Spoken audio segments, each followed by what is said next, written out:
Welcome to the Beginner's Guide to Azure Synapse Terraform. This tutorial will walk you through the process of creating and managing Azure Synapse resources using Terraform. First, let's start with the basics.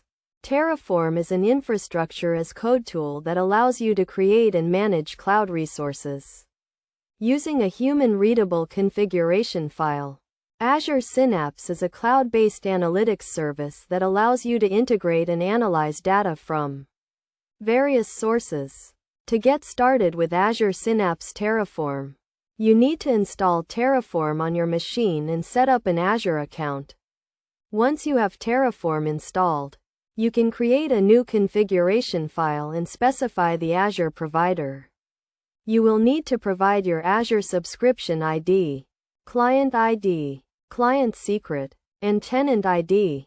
Next, you can create an Azure Synapse workspace using Terraform. This can be done by specifying the resource group, name, and location of the workspace. You will also need to specify the storage account and file system that will be used by the workspace. After creating the workspace, you can create a Synapse SQL pool using Terraform. This can be done by specifying the name, edition, and tier of the SQL pool. You will also need to specify the number of data warehouse units that will be used by the SQL pool.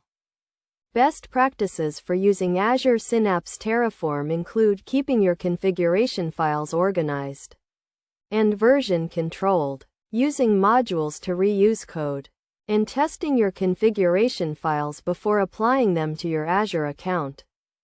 In terms of key concepts, you should understand the difference between infrastructure as code and traditional infrastructure management. You should also understand how to use Terraform to create and manage Azure resources, including Azure Synapse workspaces and SQL pools. In conclusion, Azure Synapse Terraform is a powerful tool for creating and managing Azure Synapse resources. By following the steps outlined in this tutorial, you can get started with using Terraform to manage your Azure Synapse resources. Remember to keep your configuration files organized and version controlled, and to test your configuration files before applying them to your Azure account.